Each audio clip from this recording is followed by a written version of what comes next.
Hi everybody, welcome to another episode of Property Question Time. I'm super excited to have with me today Stuart from Trigoni. Stuart's been in the property world as raising huge amount of finance for his property ventures and his associate property ventures during difficult times. I'll get into the numbers a bit later on, but first of all I want to welcome Stuart. Stuart, welcome. Welcome, thank you very much. Good to see you. And you as well, thank you for meeting me today. I know that you are super busy, and thank you for inviting me to a fantastic hotel. We're at the Pullman Hotel today. Yeah. So thank you. Pleasure, mate. So Stuart, I think it's safe to say that you are not a newcomer to property. No. Right, okay. No, I'm not a newcomer. 35 years. Right, okay. Yeah. Right. Ups and downs. But So yeah, I know we'll get into the ups and downs a bit later on. So 35 years. If you could tell us and the audience a little bit about your backstory. Yeah, sure. When did you get involved? Okay, so sort of by default, really, 13 years old, decided that I didn't want to be at school, wanted my own freedom. Mm-hmm. So I left school on my own account. Okay. And found a job, worked on building sites. And Right. that was where it began, really. So from there, I had to sort of, get called back, dragged back into school now and again. Okay. But effectively, that was it. 13 years old. Just started working on building sites and carried on from there. Was that legal, by the way? No.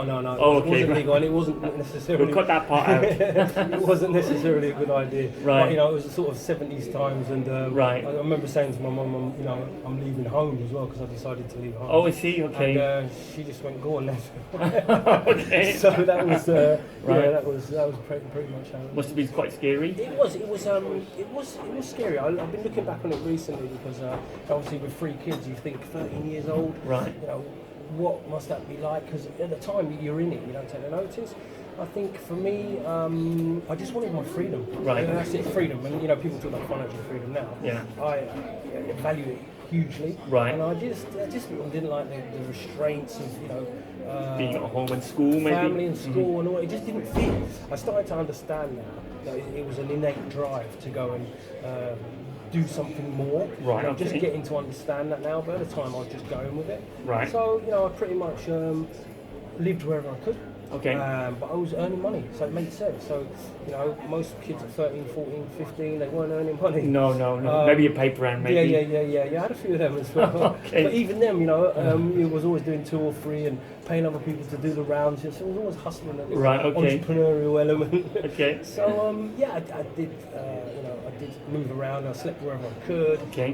Parents were apart, so I slept sometimes on dad's floor, and Okay. friends' houses, and like you overstay your welcome at a certain point, and you Yeah. have to get out. And then there's some of them nights when you're looking for someone to stay, all the lights are off. Right. And you're thinking, Wow. shit, it's getting cold. Yeah. Yeah. And I've got nowhere That to must be stay. scary, Yeah. yeah. So them times were a bit.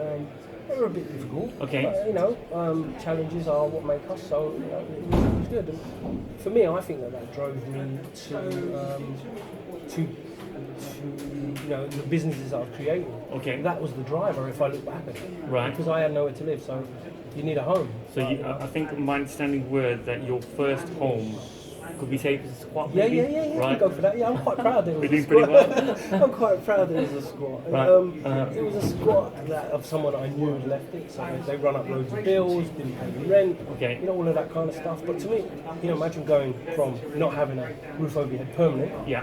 to someone saying, look, there's some keys there, you want to go in and let yourself in, you got a roof over your head. Okay, yeah. And when I walked through that door the first day, it's just something that's stuck in my mind forever. Right, It's okay. like, yeah, and the weird thing, it had a staircase in it, and I was like, Oh, I see. I've got an upstairs as well. Oh, right, okay. It was like living in a penthouse. So, Right. it was in a tower block in the middle of, Where was that? Harrow Road in London. Oh, okay, right. But, it was fantastic times looking back on it because I had my own property. Right, okay.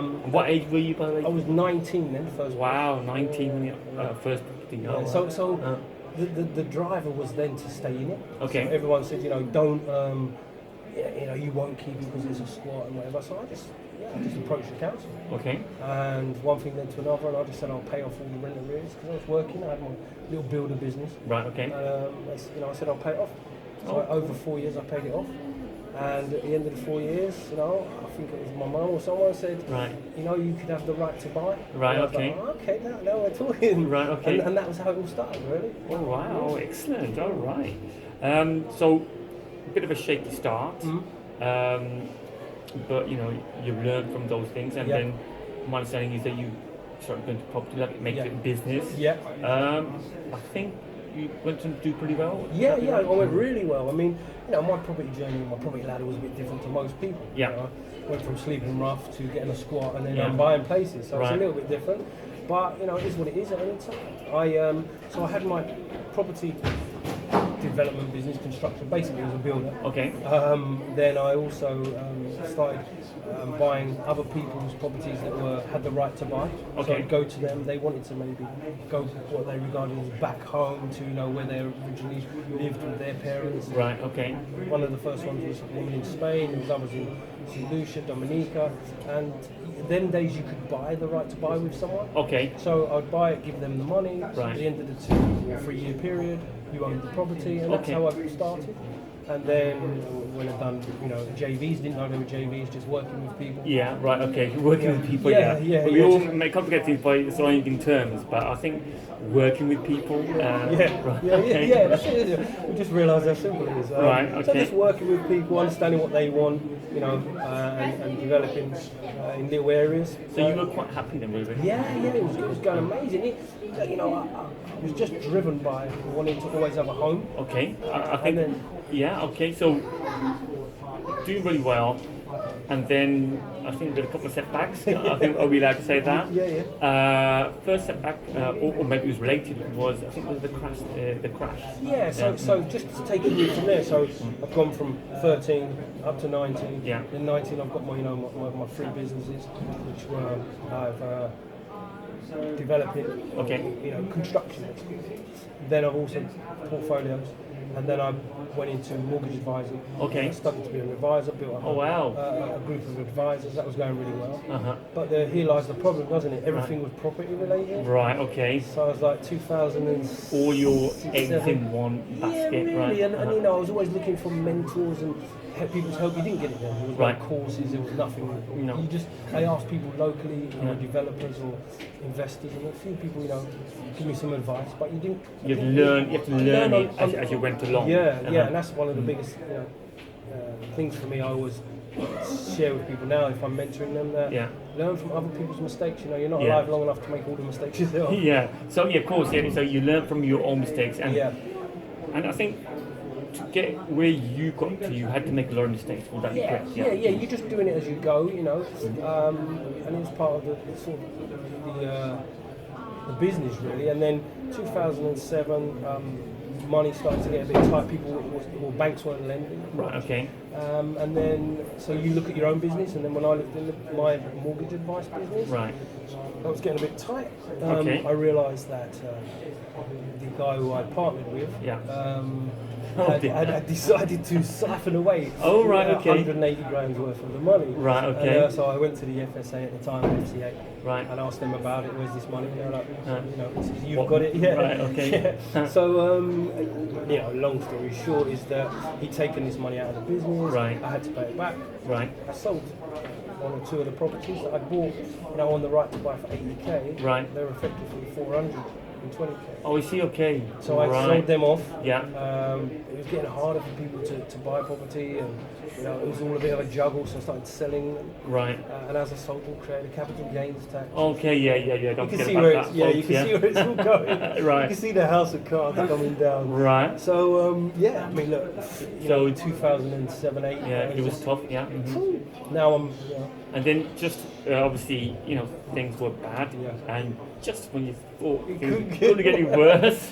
so take you from 2008 because I know where you're going. Yeah. So 2008, I'm like, yeah, shit, I've got to move out of this lovely house. Yeah. Kids were all comfortable in their schools, and then Okay. we moved family. They had just got pregnant as well. Like Oh, right, what okay. happens when you're in trouble. Yeah. So we got another one on the way. We moved out of that big house we was in. Right. Because we'd lost the mortgage business. No one was building, so the building was building. Yeah. And we'd sold the properties. So we Okay. had one house left. And Yeah. we'll rent it out, give us some income. Okay, cool. So we moved into this tiny 2-bed house. Right. And I can see myself going backwards now. Right, yeah. Then Della's mum got ill, she moved in with us, the dad couldn't live on his own, he moved in with us, 7 yeah. of us in this little house. Right. So you can imagine, amazing times, but Yeah. it was challenging. Yeah. So, we're starting to try and get ourselves back on our feet. It culminates in 2010. So you get a knock on the door, I did get a you? knock on the door. I get a knock on the door, Okay. and I'm standing there with my wife in the background, the Yeah. police are there, and the kids are looking over, thinking, "What's It's happening?" like a movie. Yeah, it is. I can replay in my mind. I can also replay my wife's face as well. Right. Okay. Yeah, it's our anniversary today, so I'm really grateful for it because we're still together. Oh, I see. Right. Okay. Yeah. Right. So at that point, it was touch and go. So the police were like, what do you know about this property that you own that's Yeah. being used as a cannabis farm? Right. She was like, what on earth are you talking about? And I was like, I do know something about it. Okay, but just for Yeah. the audience, so Yeah. so you go knock on the door. Yeah. You reckon your main resident out, Yeah, now this is another property. Another property, Della's okay. mum had died. Right. She left some inheritance. Okay, cool. We still haven't sold the other one yet. It's Yeah. still giving us an income. Right. But we've moved down to make a new start. Okay, So cool. we're developing this property. And you were renting it out, and you thought, great, getting back on your feet again, you start back onto the property ladder.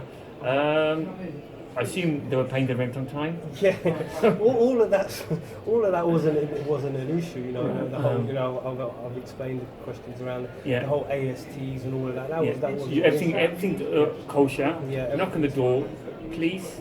Yeah. Your family background. And so what happened was, somebody was running a cannabis farm. Whatever Right. term you give it, Yeah. it's the same ending. Yeah.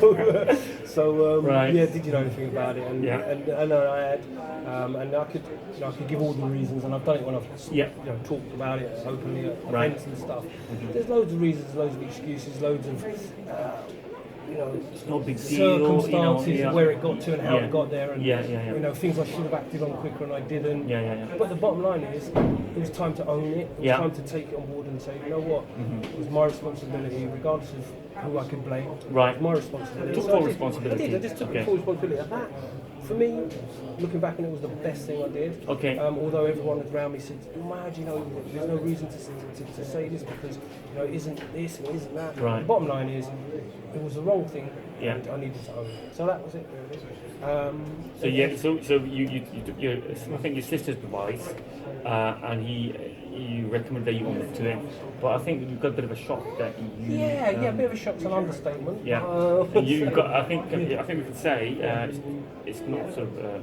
Which is private, but that you've got a 3.5 year prison sentence. Yeah. So everyone said, because of the circumstances, because of the whole situation, how it came about, you get a custodial, worst ways of 6 months. 6 months. Or you'll get a suspended sentence. Yeah, So, for the year leading up to it, it was a horrendous year. Yeah.